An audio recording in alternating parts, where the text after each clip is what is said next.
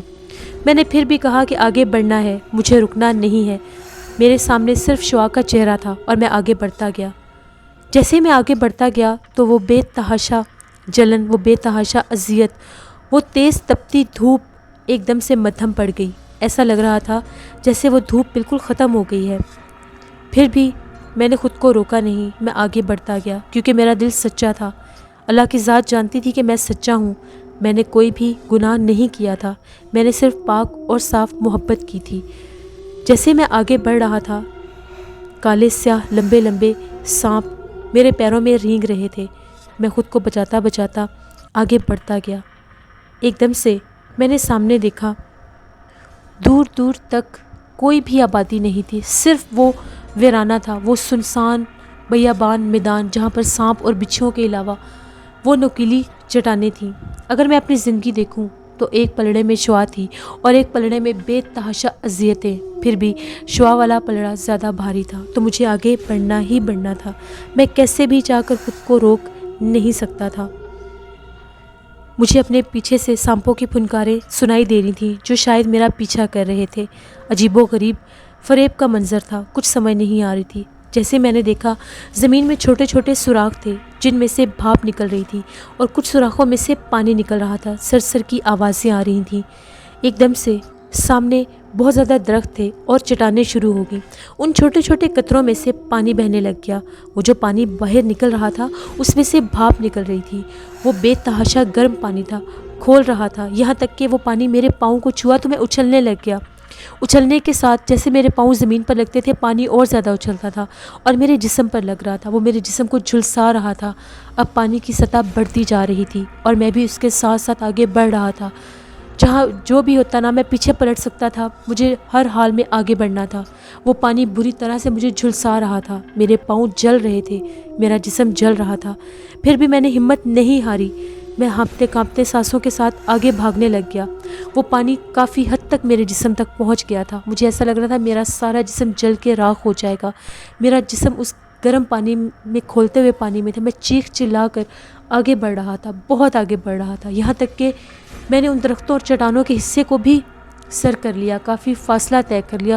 سامنے مجھے سرسبز گھاس نظر آیا، پتہ نہیں وہ گھاس بھی تھا یا نہیں۔ میں بے سدھ وہاں پر جا کر گرا، جیسے ہی گرا میں بے ہوش ہو گیا۔ مجھے لگا کہ شاید میری زندگی ہار گئی ہے، میں ان شیطانوں کے ہاتھوں ہار گیا ہوں، میں چاہ کر بھی جی نہیں سکا۔ تو ایک دم سے مجھے ٹھنڈ سی محسوس ہوئی، ایسا لگا کہ وہ گھاس بہت زیادہ ٹھنڈی ہے، وہ گھاس بہت زیادہ نرم تھی۔ مجھے لگا کہ شاید میرے پاؤں جل کر راکھ ہو چکے ہوں گے، ان پر بڑے بڑے آپلے ہوں گے، میرے جسم کا بھی بہت برا حال ہوگا۔ جیسے ہی میں نے دیکھا میرے پاؤں بالکل ٹھیک تھے، میرے پاؤں میں کچھ بھی نہیں تھا۔ میری آنکھ کھلی تو سورج میرے سر پر تھا اور وہ سورج ختم ہونے کا نام ہی نہیں لے رہا تھا۔ نہ تو میرے پاؤں پر کوئی آبلے تھے اور نہ ہی میرے جسم پر کوئی نشان تھا، میں بالکل ویسا ہی تھا جیسا میں تھا۔ یہ سب کیا تھا؟ میں تو بھی کھولتے ہوئے پانی میں سے گزر کر آیا تھا، میں تو بھی آگ کے شعلوں میں سے گزر کے آیا تھا، پھر میرا جسم ٹھیک کیسے رہ سکتا ہے؟ ایک دم میں نے ٹھنڈی سانس لی اور وہیں پر لیٹ گیا۔ میرے ذہن میں عجیب و غریب خیال آ رہے تھے، میرے ذہن سوچوں میں ڈوب چکا تھا، مجھے میرے ماں باپ یاد آ رہے تھے، زندگی میں کوئی بھی نہیں تھا میرا سہارا، میرا ساتھ دینے والا کوئی بھی نہیں تھا، ماں باپ بچھڑ گئے، بھائی تو پہلے ہی میرے نہیں تھے، صرف ایک شعاع تھی جس کے لیے میں زندہ تھا۔ میری زندگی بھی کیا زندگی تھی، محبت بھی ہوئی تو ایک آتش زادی سے جس کو حاصل بھی نہیں کر سکتا تھا، جس کے لیے میری زندگی ایک عذاب بن کر رہ گئی تھی۔ میں جس گھاس پر لیٹا تھا وہ اس خشکی کے میدان پر صرف ایک چھوٹا سا خطہ تھا جس کے چاروں طرف بڑے بڑے پہاڑ تھے، اور میں ان پہاڑوں کو دیکھ سکتا تھا۔ ان پہاڑوں میں چھوٹے چھوٹے غار نظر آ رہے تھے جن کے دہانے کھلے ہوئے تھے۔ نہ جانے آگے مجھے زندگی کس موڑ پر لے کر جائے گی، اس خشکی کے میدان پر جہاں پر ایک چھوٹا سا وہ خطہ تھا۔ شاید وہ گھاس سکون کے لیے تھی، شاید میرے جلتے اور سلگتے جسم کو سکون دینے کے لیے تھی۔ بے تحاشا سوچوں نے مجھے اپنے اندر گھیر لیا، لیکن جب بھی میں ہمت ہارتا تھا، میری سانس رکنے والی ہوتی تھی، تو شعاع کا چہرہ زندگی بن کر میرے سامنے آ جاتا تھا۔ مجھے بہت سا بھوک لگ رہی تھی، میں پیاسا تھا، میں بھوکا تھا، مجھے کھانے پینے کے لیے کچھ چاہیے تھا۔ میں ادھر ادھر بے چارگی کی نظروں سے دیکھ رہا تھا، کہیں کچھ بھی نہیں تھا۔ اگر یہ گھاس کھانے والی چیز ہوتی تو شاید میں اسی کو کھا لیتا، لیکن یہاں پر بیٹھے رہنے سے مجھے کچھ حاصل نہیں ہوگا۔ میں کافی دیر وہاں پر بیٹھا رہا، میرا جسم نڈھال تھا، جو بھی ہوتا مجھے آگے بڑھنا تھا۔ یہاں پر بیٹھا بیٹھا میں بھوکا پیاسا مر بھی سکتا تھا۔ عجیب سا عالم تھا، مجھے بہت زیادہ ڈر لگ رہا تھا۔ پھر میں نے سوچا کہ زندگی کے اتنے مرحلے تو میں سر کر آیا ہوں، مجھے آگے بڑھنا چاہیے۔ پتہ نہیں میری زندگی کس مرحلے میں داخل ہوگی۔ میں نے صرف اس سے ایک ہی چیز لی تھی۔ میں پھر اٹھا، میں نے اس راہ پر پھر خود کو چلنا شروع کر دیا۔ میں راستے تلاش کرنے لگ گیا۔ میں وہاں سے اٹھا اور آگے بڑھ گیا۔ گھاس کا خطہ ایک ہی لمحے میں ختم ہو گیا تھا۔ اس کے بعد وہی چٹانیں تھیں جن کے درمیان میں ناگ پھنی کے پودے اگے ہوئے تھے، دور دور تک نظر آ رہے تھے۔ پیلے پیلے پھولوں والی زہریلی جھاڑیاں نظر آ رہی تھیں جن کے درمیان زہریلے سانپ اور بچھو بھی نظر آ رہے تھے۔ میں ان سے بچتا آگے بڑھتا رہا، کافی دور نکل گیا۔ پھر اس کے بعد میں بہت تھک گیا۔ گجراج کا یہ جہنم واقعہ ہی بہت زیادہ ڈراؤنا تھا، واقعہ ہی میری حالت خراب ہو چکی تھی۔ میں تھکن اور شدید بھوک اور پیاس کی وجہ سے تڑپ رہا تھا۔ اچانک ہی مجھے چٹانوں کے درمیان غاروں کے دہانے میں اس طرح سے محسوس ہوا کہ مجھے وہاں پر جانا چاہیے، شاید مجھے وہاں پر کچھ مل جائے، ہو نہ ہو صرف اس دھوپ سے ہی نجات مل جائے، شاید مجھے وہاں پر کھانے پینے کے لیے کچھ مل جائے، کم سے کم مجھے چھاؤں تو نصیب ہوگی۔ یہ سوچ کے مارے جیسے ہی میں نے غار پر جانے کا فیصلہ کیا، آگے بڑھا، دہانے کا جائزہ لینے لگا تو مجھے عجیب و غریب طرح کے سائے نظر آئے۔ پھر یہ بہت بلند چٹانیں تھیں جن کے دامن میں مجھے ایک دہانہ نظر آ گیا۔ جس سے آگے آپ لوگ دیکھیں گے کہ کس طرح شاذل گجراج کے اس جہنم سے باہر نکلے گا۔ کیا وہ زندہ رہ سکے گا؟ کیا وہ ان چٹانوں میں، ان سانپ بچھوؤں کی بستی میں سے باہر نکل سکے گا؟ یہ سب کچھ جاننے کے لیے آپ لوگوں کو دیکھنا پڑے گی جن زادی کی اگلی ایپیسوڈ، کس طرح سے شاذل کی زندگی مزید عذاب بنے گی کیونکہ اس نے گجراج کی بات ماننے سے انکار کر دیا تھا۔ کیا شاذل ہار جائے گا؟ یہ سب کچھ جاننے کے لیے دیکھیے جن زادی کی نیکسٹ ایپیسوڈ، جو میں آپ لوگوں کے ساتھ کل آن ایئر کروں گی۔ میرے اس چینل کو زیادہ سے زیادہ سبسکرائب کریں، اس کی ویڈیوز کو شیئر کریں اور اپنا فیڈ بیک مجھے ضرور دیں۔ کل آپ لوگوں کے ساتھ جن زادی کی نیکسٹ ایپیسوڈ میں ملاقات ہوگی۔ اپنا بہت سا خیال رکھیے گا اور مجھے اسی طرح سے سپورٹ کرتے رہیں۔ Thank you for watching, stay blessed, اللہ نگہبان۔